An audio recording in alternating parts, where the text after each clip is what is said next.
30년 동안 요양원 관리를 해오면서 참 많은 어르신들이 짐을 바리바리 싸들고 이곳으로 들어오시는 모습을 봤습니다.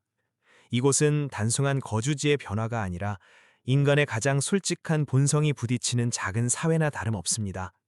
처음 들어오실 때는 자식들 다 키워내고 활기가 넘치시던 분들도 반년도 채 되지 않아 눈빛이 완전히 흐려지는 경우를 참 많이 보았습니다. 몸이 갑자기 아파서가 아닙니다. 마음이 차갑게 식어버렸기 때문입니다. 왜 마음이 식어버릴까요? 주머니에 돈이 없어지면 자식들 앞에서도 당당하게 말할 기운이 함께 빠져나가기 때문입니다. 이곳에 계신 어르신들이 가끔 제게 몰래 물어보십니다.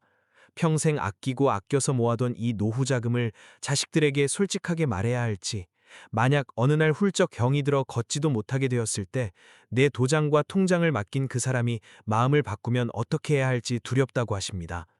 혹은 큰맘 먹고 모은 돈을 꺼내 주었을 때 상대방의 반응에 오히려 상처를 받고 차마 말로 다할 수 없는 억울함을 느끼기도 하십니다. 이런 질문을 받을 때면 제 마음도 참 시큰해집니다. 이 질문에 당장 정답을 내리지는 않으셨으면 합니다. 제가 어르신들께 자식들을 경계하라고 가르치는 매정한 사람이라고 오해하지도 말아주십시오. 절대 그런 뜻이 아닙니다. 하지만 30년 동안 현장에서 겪은 경험에 비추어 보면 인간의 본성은 시험을 견뎌내지 못할 때가 너무나 많습니다. 특히 삶의 무게에 짓눌린 자식들 앞에 그 큰 돈이 숫자로 적나라하게 드러났을 때 부모는 자식의 감사와 보답을 기대하지만 돌아오는 것은 종종 계산과 요구일 때가 많습니다. 오늘 여러분께 아주 현실적인 이야기 하나를 들려드리려고 합니다. 예전에 서울의 한 노인복지관에서 알게 된 81살의 김 여사님 이야기입니다. 이분의 이야기는 참 전형적이면서도 우리네 어머니들의 강인함과 지혜가 고스란히 담겨 있습니다. 이분은 저조차도 감탄할 만한 현명한 대처로 자신의 노후를 지키면서도 자식들과 완전히 얼굴을 붉히는 일도 피하셨습니다. 지금 60대, 70대를 지나고 계시거나 자식들에게 재산 상황을 알려야 할지 고민하고 계신다면 이 이야기를 꼭 끝까지 들어보시기 바랍니다. 단순한 이야기가 아니라 늦은 나이를 평안하게 보내기 위한 교과서 같은 이야기입니다. 김 여사님은 아주 전통적이고 성실하신 분이셨습니다. 젊은 시절 관공서에서 행정 업무를 보시며 평생을 원칙대로 신용을 가장 중요하게 여기며 사셨습니다. 일찍이 남편을 간암으로 떠나보내셨는데 그때는 지금처럼 건강보험이나 좋은 표적치료제도 없던 시절이라 남편은 금방 세상을 떠났습니다. 결국 여사님 홀로 아버지 역할까지 해가며 아들과 딸을 힘겹게 키워내셨습니다. 홀로 두 아이를 키우며 살림이 얼마나 빠듯했을지 다들 짐작하실 겁니다. 여사님은 술, 담배는커녕 직장 동료들과 흔한 간식 한번 사 먹는 것도 아까워하셨습니다. 젊은 시절 가장 큰 소원은 자신이 출세하는 것이 아니라 그저 아이들이 가정을 잘 꾸리고 본인보다 나은 삶을 사는 것뿐이었다고 하십니다. 우리 세대 부모님들이 다들 그러하듯 마치 촛불처럼 자신을 태워 아이들의 앞길을 밝혀주신 겁니다. 딸이 대학에 다닐 때 남자친구를 사귀었는데 상대방 집안 형편이 좋지 않다는 말을 듣고 딸이 상처받거나 학비 문제로 학업을 포기할까봐 몰래 한 학기 등록금을 내주시기도 했습니다. 나중에 아들이 사회에 나가 첫 출퇴근용 중고차를 살 때도 두말 없이 모아둔 돈을 꺼내 초기 비용을 보태주셨습니다. 그때 여사님 손에 남은 돈은 고작 몇백만 원 남짓이었습니다. 식비와 생활비를 쪼개고 쪼개서 만든 돈이었지만 아이들만 잘 될 수 있다면 그 돈은 충분히 가치 있다고 생각하셨습니다. 아이들이 모두 가정을 꾸리고 여사님도 직장에서 은퇴하신 후 비로소 당신의 노후를 생각하기 시작하셨습니다. 워낙 검소하게 사신 데다 따로 돈 들어갈 곳도 없었고 연금도 조금씩 오르면서 10여 년 동안 천천히 돈이 모였습니다. 가끔 옛 친구들이 서울의 낡은 다세대 주택에 혼자 사시는 여사님 댁에 놀러오면 씀씀이도 적으니 생활이 꽤 여유롭겠다고 부러워하곤 했습니다. 그럴 때마다 여사님은 그저 웃어 넘기셨습니다.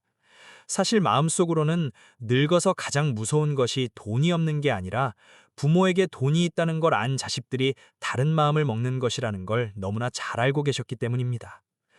저 역시 요양원에 있으면서 노인 명의로 된 집이나 정기예금이 있다는 사실을 알고 머리를 굴리는 자식들을 너무 많이 봤습니다.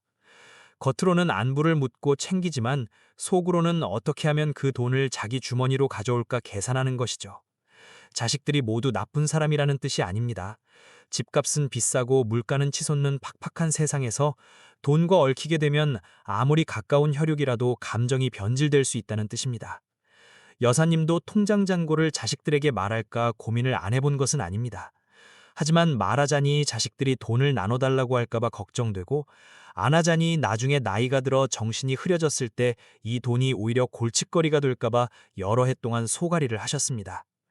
그러다 80살 생일에 일어난 일련의 일들을 겪고 나서야 많은 것을 깨닫고 아주 현명한 결단을 내리게 되십니다. 여사님에게는 두 자녀가 있습니다. 딸이 아들보다 4살 많은데 성격이 온순하고 배려심이 깊어 어릴 때부터 집안일을 잘 도왔습니다. 반면 아들은 묵묵히 자기 일만 할 뿐 집안일에는 전혀 참견하지 않는 성격이었습니다. 이런 차이는 딸이 첫 아이를 가졌을 때 확연히 드러났습니다. 사위가 막 부서를 옮겨 눈코 뜰 새 없이 바쁠 때 여사님은 망설임 없이 산후조리를 도와주러 가셨습니다. 그때 여사님은 엘리베이터도 없는 낡은 주택 4층에 살고 계셨는데 딸 몸보신을 시키겠다고 매일 무거운 장바구니를 들고 계단을 오르내리셨습니다. 그런데 딸의 집에 가서야 여사님은 난생 처음으로 누군가에게 보살핌을 받는다는 것이 어떤 느낌인지 알게 되셨습니다. 사위는 출근 전에 꼭 주방에 들러 장모님이 잠은 잘 주무셨는지, 입맛에는 맞으시는지 살뜰히 챙겼습니다. 한 번은 여사님이 감기에 걸렸는데 사위가 점심시간에 일부러 휴가를 내고 모셔가 병원 진료를 받게 해주었습니다. 딸은 더 말할 것도 없었습니다. 엄마가 무리할까봐 빨래도 못하게 하고 청소 도우미를 불렀으니 엄마는 애기만 봐달라고 했습니다. 여사님은 평생 고생한 보람이 이렇게 따뜻한 시간으로 돌아오는구나 싶어 참 행복하셨습니다. 저녁 식사 후 온 가족이 둘러앉아 과일을 먹으며 이야기를 나누고 잠든 손자를 토닥일 때면 이루 말할 수 없는 평온함을 느끼셨습니다.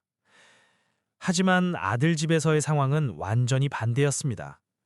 외손자가 유치원에 들어갈 무렵 여사님이 집으로 돌아와 한숨을 돌리려던 참에 아들에게서 연락이 왔습니다. 며느리가 임신했는데 몸이 약해 안정이 필요하니 와서 도와달라는 것이었습니다. 몸은 고되겠지만 양쪽 자식 모두에게 도움을 줄 수 있으니 부모로서 도리를 다하는 것이라 생각하며 흔쾌히 가셨습니다. 딸 산후조리 때 적어둔 수첩까지 꺼내 복습하며 며느리를 어떻게 보살필지 고민하셨죠. 하지만 아들 집 문턱을 넘는 순간부터 모든 것이 달랐습니다. 처음엔 웃으며 반기던 며느리는 며칠 지나지 않아 자신을 집안의 유일한 안주인처럼 대했고, 시어머니는 마치 돈 주지 않아도 되는 가사 도우미처럼 부렸습니다. 아침에 주방에서 죽을 끓이고 있으면 며느리가 다가와 "어머니, 내일은 다른 거 해주세요. 저 이 냄새 별로 안 좋아해요." 라고 툭 내뱉었습니다. 정성껏 밥을 차려놓아도 슬쩍 보고는 배가 안 고프다며 방으로 들어가 문을 닫아버리기 일쑤였습니다. 처음엔 임산부라 감정이 예민해서 그러려니 하고 넘겼습니다. 그런데 얼마 안 가 집안의 온갖 허드렛 일이 모두 여사님 차지가 되었습니다. 빨래, 건조, 밥 짓기, 바닥 청소, 쓰레기 버리는 일까지 전부 떠맡으셨습니다. 바닥을 닦고 무릎이 아파 잠시 앉아 쉬는데 방에서 나온 며느리가 바닥 틈새에 먼지가 있다며 차갑게 한마디 던지고 지나간 적도 있습니다. 대놓고 시키는 게 아니라 당연히 당신이 해야 할 일이라는 듯한 그 은근한 눈치가 사람 마음을 가장 아프게 하는 법입니다. 밤 9시가 되도록 주방에서 일해야 했고 며느리는 생선을 꼭 갓 구워낸 것만 찾았습니다. 데운 것은 식감이 별로라는 이유였죠. 여든을 바라보는 노인이 기름기 묻은 손으로 미끄러질까가 조심조심 주방을 오가는 모습이 어땠을지 상상이 가십니까? 더 기가 막힌 일은 그 기간 동안 여사님이 매달 받으시는 연금을 생활비에 보태라며 아들에게 고스란히 쥐어주어야 했다는 것입니다. 드시고 싶은 것을 사려고 조금 남겨둘까 하다가도 아들이 "어머니, 지금 저희 집에서 물 쓰고 전기 쓰시는데 같이 부담하셔야죠." 라고 하는 바람에 입을 다물 수밖에 없었습니다. 가장 가슴 아팠던 일은 손자가 태어났을 때였습니다. 며느리에게 주려고 몇 달 동안 입을 것, 먹을 것 아껴가며 100만 원 남짓한 돈을 봉투에 담아 건넸습니다. 그런데 며느리는 봉투를 받더니 무게를 가늠하듯 슥 만져보고는 아무 표정 없이 "이게 다예요?" 하더니 탁자 위에 툭 던져두었습니다. 곁에 서 있던 여사님은 고맙다는 말 한마디 듣지 못했습니다. 손자가 태어난 날 깊은 마음에 예전 풍습대로 작은 폭죽이라도 터뜨리려 했지만 이웃에게 시끄럽다며 제지당했습니다. 결국 발코니에 서서 향 하나를 피우고 하늘을 향해 먼저 간 남편에게 당신 손자가 태어났어요. 보고 있나요? 라고 속삭일 수밖에 없었습니다. 저는 요양원 어르신들께 늘 말씀드립니다. 나이 들어서 자식 눈치 보며 비위 맞추려 하지 마시라고요. 부모가 자세를 낮출수록 자식들은 그것을 당연하게 여깁니다. 여사님은 아들 집에서 4년을 소처럼 일했지만 명절에도 고생하셨다는 따뜻한 말 한마디 듣지 못했습니다. 감기라도 걸려 몸이 안 좋으면 집안은 얼음장처럼 차가워졌고 따뜻한 물 한 잔 챙겨주는 사람도 없었습니다. 오히려 딸이 전화를 걸어와 밥은 먹었냐고 물어볼 뿐이었죠. 여사님은 전화를 받으며 주방에서 고기를 다졌고 등 뒤로는 산더미 같은 빨래가 쌓여 있었습니다. 눈물은 그저 속으로 삼켜야 했습니다. 손자가 초등학교에 들어갈 무렵이 되어서야 여사님은 짐을 싸서 당신 집으로 돌아가겠다고 하셨습니다. 아들은 붙잡지 않았고 며느리는 오히려 속이 시원하다는 얼굴로 조심해서 가시라고 했습니다. 혼자 택시를 타고 창밖을 보는데 찬바람이 부는 것처럼 마음이 시렸다고 하셨습니다. 오히려 집으로 돌아오니 살 것 같았습니다. 인상 쓰는 사람도 없고 음식하니 안 맞는다고 타박하는 사람도 걸음소리가 시끄럽다고 눈치 주는 사람도 없었습니다. 혼자라 적적할 때도 있지만 마음은 참 편안했습니다. 한 달에 들어오는 연금과 모아둔 돈에서 나오는 이자로 생활비와 공과금을 내고도 돈이 남았습니다. 가끔 시장에 가서 먹고 싶은 반찬을 사와 정갈하게 밥을 차려 드시니 몸도 마음도 건강해졌습니다. 딸이 자주 찾아와 말벗이 되어주었고 사위도 장모님이 좋아하시는 전복죽을 사들고 와서 어머니 여기 재료가 참 실해요. 이거 제일 좋아하시잖아요. 라며 살갑게 굴었습니다. 그때마다 친아들보다 이 사위가 낫다는 생각이 드셨습니다. 그렇게 몇 년이 흐르며 지출이 줄어드니 오히려 모이는 돈이 늘어났습니다. 원래 있던 돈의 이자와 남은 연금을 차곡차곡 모아 은행 정기예금으로 무려 2억 원 가까운 돈이 쌓였습니다. 이자가 아주 많지는 않아도 통장에 찍힌 숫자를 보면 마음이 든든했습니다. 집도 있고 돈도 부족하지 않으니 평온하게 살면 되겠다 싶으셨습니다. 그런데 이 평화는 여사님이 80살이 되던 해에 깨지고 말았습니다. 딸이 칠순도 그냥 넘겼으니 이번엔 작게나마 식사 자리를 갖자고 제안했습니다. 여사님은 늙은이가 무슨 생일이냐며 손사래를 치셨지만 딸은 평생 고생만 하셨으니 기념이라도 해야 한다며 뜻을 굽히지 않았습니다. 며칠 뒤 딸 내외가 괜찮은 해산물 식당을 예약했고 비용도 자신들이 다 낼 테니 걱정 마시라며 가까운 친척과 옛 이웃들을 초대했습니다. 참석한 사람은 10명 남짓, 모두 정다운 얼굴들이라 이야기꽃이 피었고 소박한 선물들도 오갔습니다. 여사님은 평생 고생도 많았지만 이런 따뜻함이 있어 살만하다고 느끼셨습니다. 단 하나 마음에 걸리는 것은 아들 내외의 태도였습니다. 그날 식사 내내 며느리는 입을 꾹 닫고 대충 젓가락만 끄적거렸고 아들도 건성으로 대답하며 평소 좋아하던 갈비찜에는 손도 대지 않았습니다. 여사님은 눈치를 채셨지만 분위기를 망치고 싶지 않아 모른 척 하셨습니다. 식사가 끝나고 보니 식당 밖에서 두 사람이 심각하게 다투고 있었습니다. 며느리는 인상을 쓰고 아들은 고개를 숙인 채 담배만 피웠죠. 다가가자 두 사람은 흠칫 놀라며 서둘러 집에 가보겠다며 황급히 자리를 떴습니다. 다음 날 아침 일찍 아들 내외가 여사님 집으로 찾아왔습니다. 며느리는 눈가가 붉어진 채 소파에 앉아 눈물을 흘렸습니다. 무슨 큰일이라도 난 줄 알고 가슴이 철렁 내려앉아 무슨 일이냐고 물으셨습니다. 며느리는 눈물을 닦으며 말했습니다. 어머니, 저희 정말 길이 없어서 그래요. 그 집 손자가 벌써 26인데 만나는 아가씨 쪽에서 결혼하려면 꼭 새 집이 있어야 한다고 안 그러면 결혼을 못 시키겠대요. 여사님이 미처 상황을 파악하기도 전에 아들이 말을 이었습니다. 어머니, 저희도 몇 년 동안 노력했는데 경기도 안 좋고 월급도 그대로라 요즘 그 무서운 집값을 감당할 수가 없어요. 당장 계약금 낼 돈도 안 모여요. 여사님도 고개를 끄덕이셨습니다. 요즘 젊은 사람들 집 구하기가 얼마나 하늘의 별 따기인지 아시니까요. 작은 보탬이라도 될까 속으로 샘을 하고 있는데 갑자기 며느리가 여사님의 손을 덥석 잡았습니다. 어머니, 지금 사시는 이 오래된 집 파시고 그걸로 계약금 좀 보태주시면 안 될까요? 어차피 저희 집을 들어오시면 저희가 평생 편하게 모실게요. 여사님은 순간 머리를 한 대 맞은 듯 멍해지셨습니다.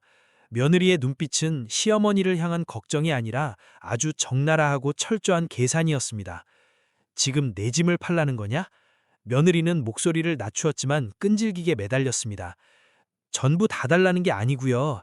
좀 작은 집으로 이사 가시고 남은 차액만 보태주시거나 아예 저희 집으로 들어오시면 되잖아요. 여사님은 한참을 침묵하시다 벽을 둘러보시며 천천히 입을 여셨습니다. 이 집은 나와 네 아버지가 벽돌 한 장, 기와 한 장 아껴가며 만든 집이다. 내 삶의 유일한 뿌리야. 내 이 나이에 남의 집 살이하러 짐 싸고 싶지 않다. 그 말에 며느리의 얼굴이 싹 굳어졌습니다. 어머니, 설마 이 집 형님한테 물려주려고 그러시는 건 아니죠? 그 순간 여사님은 깨달으셨습니다. 식당 밖에서 두 사람이 다툰 이유는 손자의 결혼 자금이 모자라서가 아니라 혹시라도 어머니가 이 집을 딸에게 넘겨줄까봐 불안해서였던 것입니다. 등골이 서늘해지셨습니다. 잔치상 앞에서는 자식들이 당신의 건강과 안녕을 물을 줄 알았는데 머릿속엔 오직 어머니의 집과 통장 잔고뿐이었습니다. 여사님이 사시는 그 낡은 집은 골목 안쪽에 있고 30년도 더 된 곳이었지만 위치가 참 좋았습니다. 시장, 병원, 공원이 다 가깝고 몇 년 전 근처에 전철역까지 생기면서 집값이 크게 올랐습니다. 이웃들 말로는 낡아 빠진 집이라도 팔면 좋기 10여억은 받을 거라고 했습니다. 하지만 여사님에게 그 집은 단순한 재산이 아니라 남편과의 추억이 서린 곳이자 세상 무엇과도 바꿀 수 없는 마지막 언덕이었습니다. 아들 레위는 이미 모든 계산을 끝낸 상태였습니다. 며칠 뒤 다시 찾아온 그들은 빨간 글씨가 적힌 신축 건물 분양 전단지를 들이밀었습니다. 어머니, 여기 보세요. 이 집 계약금이 20%라서 한 2억 원만 있으면 되거든요. 저희가 1억 어떻게든 마련할 테니 나머지 반만 어떻게 안 될까요? 여사님은 그 전단지를 바라보셨지만 눈앞이 흐려져 아무것도 보이지 않았습니다.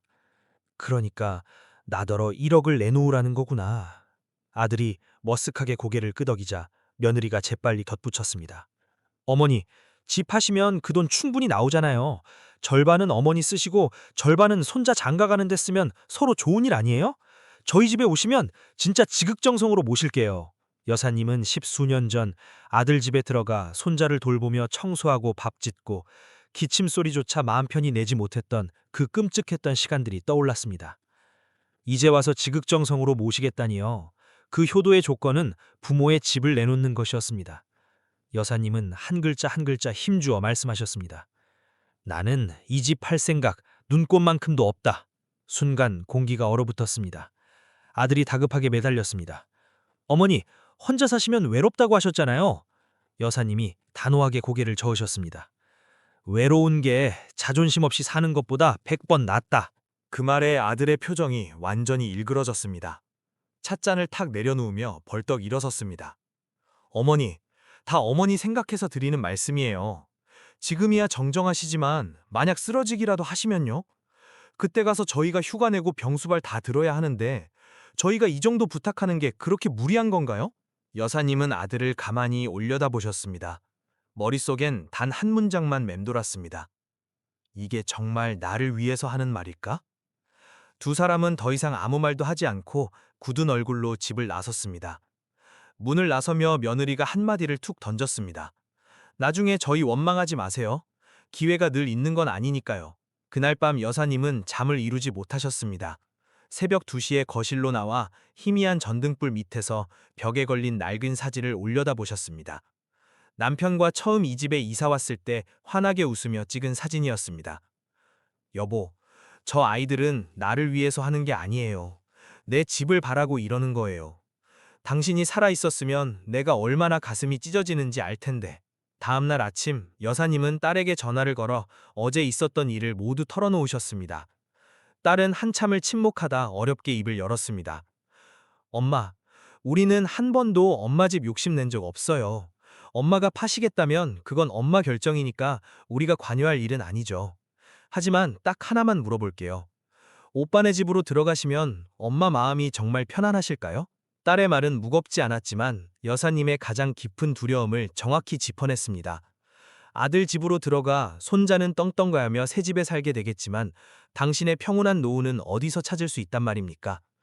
예전에는 몸이라도 성해서 집안일이라도 도왔지만 정말 늙고 병들어 침대에서 일어나지도 못하게 되면 그들이 과연 밥 한 술이라도 따뜻하게 떠먹여줄까요? 그 순간 여사님은 확고한 결단을 내리셨습니다.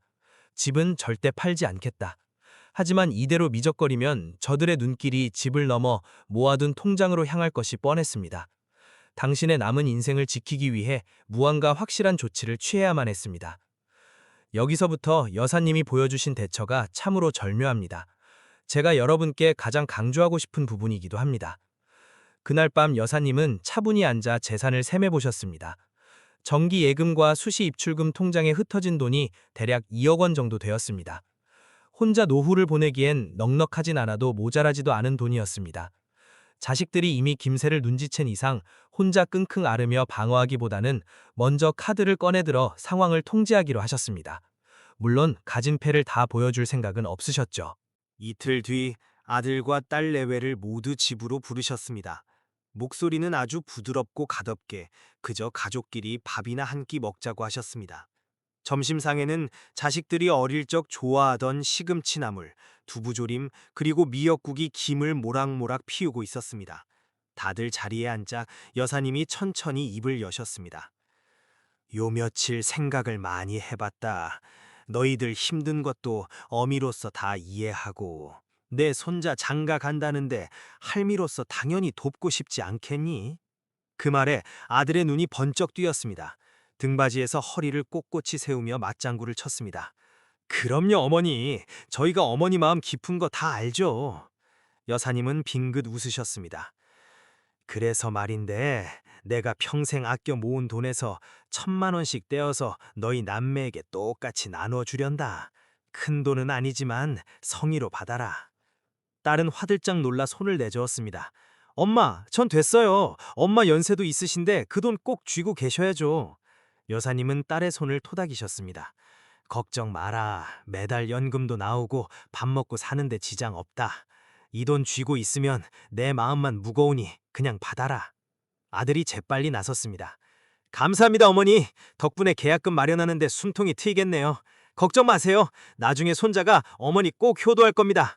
며느리도 잽싸게 가방에서 영수증이라도 써드리겠다며 종이를 꺼냈지만 여사님은 손을 저으며 거절하셨습니다. 딸은 끝내 고개를 숙인 채 말이 없었고 사위도 복잡한 눈빛으로 장모님을 바라볼 뿐이었습니다. 식사가 끝나고 아들이 그릇을 치우는 척하며 슬쩍 여사님을 떠보았습니다. 어머니, 혹시 당장 쓸 일 없는 여윳돈 더 없으세요? 계약금 치르다 모자라면 조금만 더 빌려주실 수 있나 해서요. 여사님은 아주 담담하게 대답하셨습니다. 이게 내가 내놓을 수 있는 전부다. 나머지는 정기 예금으로 묶어둔 내 마지막 노후 자금이라 손댈 수 없어. 아들은 더 이상 묻지 않고 고개만 끄덕였습니다. 그들이 돌아가고 난 뒤 빈 식탁에 홀로 앉으신 여사님은 깊은 피로감을 느끼셨습니다. 그 식사 자리는 가족의 온기라고는 없는 철저한 거래 현장 같았습니다. 1,000만 원씩 쥐어준다고 해서 서울 하늘 아래 집을 살 수 없다는 걸 여사님도 아십니다. 화장실 하나 고치기도 빠듯한 돈이죠. 하지만 이것은 계산된 행동이었습니다. 조금의 단맛을 보여주어 입을 막되 선을 명확히 그어 더 이상 선을 넘지 못하게 한 것입니다. 남은 돈은 여사님의 마지막 생명줄이었습니다. 하지만 여사님의 예상대로 일은 거기서 끝나지 않았습니다. 일주일도 채 지나지 않아 아들이 양손에 과일 봉투를 들고 불쑥 찾아왔습니다. 자리에 앉자마자 본론을 꺼냈습니다. 어머니, 주신 돈은 정말 감사히 잘 썼어요. 그런데 가구 사고 도배하려고 보니 한 5천만 원 정도가 부족하네요. 혹시 통장에 남은 돈 조금만 더 빌려주시면 안 될까요? 제가 달마다 이자 쳐서 갚을게요. 여사님은 아들의 얼굴을 보며 한없이 낯선 감정을 느꼈습니다. 어릴 적 열이 펄펄 끓을 때 밤을 새워가며 간호했던 그 아들. 대학 합격 소식에 뛸 듯이 기뻐 눈물 짓게 했던 그 아들이 이제는 늙은 어미 앞에 나타나 돈부터 내놓으라 손을 내밀고 있었습니다. 여사님은 고개를 저으셨습니다. 너희도 이제 살림 살고 애 키워야 하는데 늙은이 돈은 내가 쥐고 있어야 서로 편하다. 아들은 어느 정도 예상했다는 듯 끈질기게 매달리지는 않고 잠시 머물다 돌아갔습니다. 여사님은 이제 더 이상 돈을 집에 두거나 혼재 관리해서는 안 되겠다고 직감하셨습니다. 그날 밤 딸에게 전화를 걸어 상황을 설명했습니다. 딸은 한숨을 쉬더니 조심스레 제안했습니다. 엄마, 오빠가 저러는 거 보면 또 찾아올 게 뻔해요. 남은 돈 제가 대신 보관해 드릴까요? 여사님은 고개를 끄덕이셨습니다. 나도 그 말을 하려고 전화했다. 다음 날 모녀는 함께 은행으로 가서 정기예금을 모두 해지하고 새로운 계좌를 만들어 딸의 이름으로 돈을 옮겼습니다. 그리고 아주 중요한 절차를 밟았습니다. 공증사무소에 가서 협의서를 작성한 것입니다. 이 자금의 실제 소유주는 어머니이며 딸은 관리만 할 뿐 어머니의 치료비나 필수 생활비 목적 외에는 절대 임의로 손댈 수 없다는 내용을 법적으로 남겼습니다. 딸은 또박또박 서류에 서명하며 눈시울을 붉혔습니다. 엄마, 무슨 일이 있어도 이 돈은 한 푼도 건드리지 않을게요. 엄마 필요하실 때 언제든 말씀하세요. 그제야 여사님은 깊은 안도감을 느끼셨습니다. 이것은 자식을 믿지 못해서가 아니라 차갑고 현실적인 세상으로부터 스스로를 지키는 아주 현명한 방어막이었습니다. 모든 준비가 완벽하다고 생각하셨습니다. 하지만 아들의 탐욕은 여사님의 생각보다 훨씬 깊었습니다. 계좌를 옮기고 며칠 동안은 평화로웠습니다. 아침이면 시장에 가고 낮에는 공원을 걷고 저녁에는 텔레비전을 보며 남편의 사진에 대고 걱정 마요. 내가 다 뺏기고 길거리에 나앉을 바보는 아니니까 하고 중얼거리시곤 했죠. 어느 날 밤 9시 무렵 다시 아들이 문을 두드렸습니다. 이번엔 혼자였습니다. 여사님이 좋아하시는 사과며 바나나를 사들고 와서는 억지 웃음을 지었습니다. 어머니, 지나가는 길에 들렀어요. 몇 분 뒤 아들은 다시 본론으로 돌아갔습니다. 어머니, 정말 죄송한데 저희가 아직 좀 모자라서요. 집사람이 그러는데 어머니 통장에 아직 여윳돈이 좀 있으실 거라던데요. 여사님의 눈썹이 꿈틀했습니다. 그걸 며느리가 어떻게 한단 말이냐? 아들은 시선을 피하며 다급히 변명했습니다. 아니 그냥 짐작으로요. 여사님은 그제야 아들 내외가 당신의 말을 전혀 믿지 않고 뒤에서 끊임없이 계산기를 두드리고 있었다는 사실에 뼈저린 배신감을 느끼셨습니다. 어머니, 정 그러시면 제가 차용증이라도 쓸게요. 매달 꼬박꼬박 갚을 테니 제발 조금만 더 도와주세요. 아들의 눈빛은 너무나 간절해 보였지만 평생 산전수전 다 겪은 여사님은 여기서 한 번 더 물러서면 그 돈은 영영 돌아오지 않는다는 걸 잘 알고 계셨습니다. 여사님은 시선을 내리깔고 사과 껍질을 깎으며 조용히 그러나 단호하게 말씀하셨습니다. 나도 이제 나이가 들어서 자꾸 깜빡깜빡한다. 비밀번호도 잊어버리고 통장 둔 곳도 잊어버려서 이러다 사기라도 당할까봐 남은 노후 자금은 네 누나더러 관리하라고 다 넘겨주었다. 네 누나라는 말에 아들의 얼굴이 무섭게 일그러졌습니다. 그래서 그 돈 다 누나한테 주셨다고요? 준 게 아니라 나중에 내가 요양원에 가거나 병원비 필요할 때 쓰려고 관리만 맡겨둔 거다. 아들은 참지 못하고 벌떡 일어났습니다. 어머니, 제가 그냥 달라는 것도 아니고 손자 장가 보내는데 빌려달라는 건데 저를 무슨 도둑놈 취급하십니까? 누나는 믿고 저는 못 믿으시겠다는 거예요? 여사님은 목소리 높이지 않고 차분하게 대답하셨습니다. 내 배 아파 낳은 자식인데 널 왜 못 믿겠니? 하지만 늙으면 만사를 깔끔하게 정리해둬야 한다. 나중에 내가 병들어 정신 놓았을 때 쌈짓돈이 어디로 가는지도 모르게 흐지부지 되는 꼴은 보고 싶지 않다. 아들은 이를 악물고 그 자리에 한참을 우두커니 서 있었습니다. 이윽고 쓴웃음을 지으며 말했습니다. 네, 무슨 말씀이신지 알겠습니다.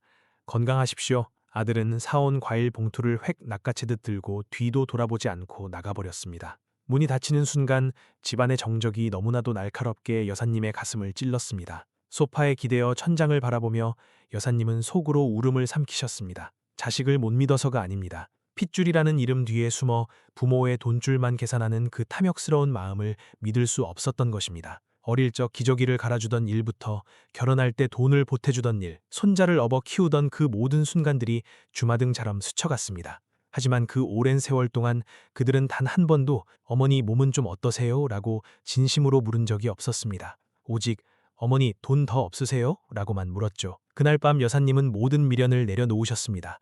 가족관계가 언제나 공평하고 아름답지만은 않다는 사실을 뼈저리게 받아들인 것입니다. 당신의 남은 삶이 그런 탐욕의 볼모가 되어서는 안 되며 숨을 쉬고 살아있는 한 스스로 살 길을 단단히 움켜쥐어야 한다는 것을 말입니다. 그날 이후 여사님은 완벽한 평온을 되찾으셨습니다.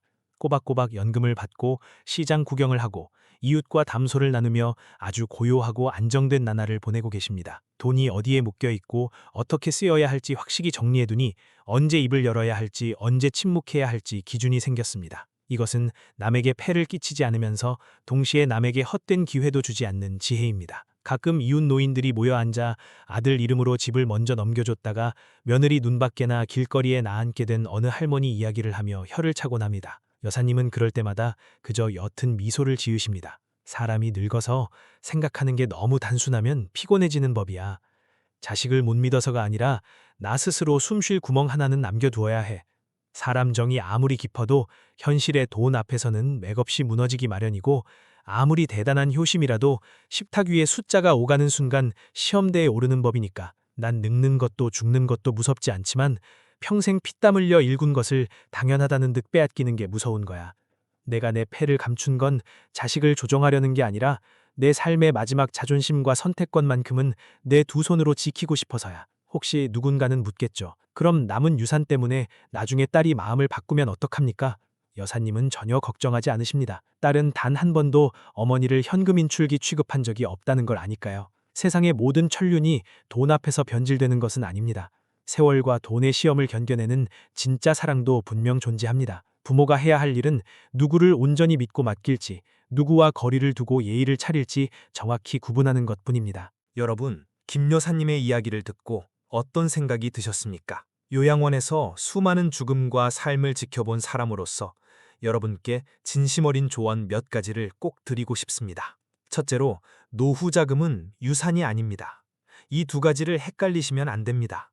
노후 자금은 내가 살아 숨쉬는 동안 인간으로서의 존엄을 지켜주는 방패이고, 유산은 눈을 감은 뒤에 남겨지는 흔적일 뿐입니다. 몸이 아파 간병인이라도 쓰게 되면 한 달에 기백만 원이 우습게 나갑니다. 내 손에 돈이 없어 자식들 얼굴 쳐다보며 손을 벌려야 할 때 그 차가운 눈초리를 며칠이나 견디실 수 있겠습니까? 다음으로는 사람의 본성을 굳이 시험하려 하지 마시라는 겁니다. 자식이 본래 악해서가 아니라 그들이 짊어진 현실의 무게가 너무 무겁기 때문입니다.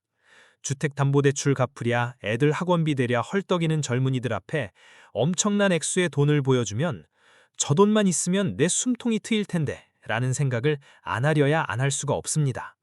그러니 돈 자랑은 하지 않는 것이 가장 좋은 보호막입니다. 세 번째로, 법적인 제도를 현명하게 활용하시길 바랍니다. 김 여사님처럼 딸을 믿으면서도 공증을 받아 확실히 해두는 것은 정말 지혜로운 일입니다. 요즘은 은행에 돈을 맡기고 의료비나 생활비 용도로만 쓰이게 묶어두는 금융신탁 같은 제도도 아주 잘 되어 있습니다. 이런 장치들은 사기꾼으로부터 나를 지켜줄 뿐만 아니라 훗날 엉뚱한 자식이 효자 노릇하는 자식을 시기하고 싸우는 일까지 막아줍니다. 마지막으로 당부드리고 싶은 건 지금 살고 계신 그 집이 여러분의 최후의 보루라는 사실입니다. 살아생전에는 무슨 일이 있어도 유일한 거처를 자식 명의로 넘겨주지 마십시오. 집을 넘겨주고 안락한 노후를 기대했다가 베란다 짐짝 신세로 전락하거나 요양원 문 앞에 차만 덜렁 세워두고 도망치듯 가버리는 자식들을 저는 너무나 많이 보았습니다. 집문서를 쥐고 있어야 내 목소리에 힘이 실리는 법입니다. 나이 들어 내 주머니 사정을 자식에게 솔직하게 말해야 할지 묻는다면 정해진 답은 없습니다. 정말로 내 마음을 깊이 헤아리고 존중해주는 자식이라면 툭 커놓고 이야기하는 것이 마음 편할 수 있습니다. 하지만 효도라는 이름 뒤에 숨겨진 계산기 소리를 들으셨다면 그때는 나 스스로를 지키는 방법을 배우셔야 합니다. 돈을 숨기는 것은 속이 좁아서가 아니라 세상을 아는 어른의 성숙함이며, 재산을 철저히 묶어두는 것은 자식을 의심해서가 아니라 나를 지키기 위한 정당한 방어입니다.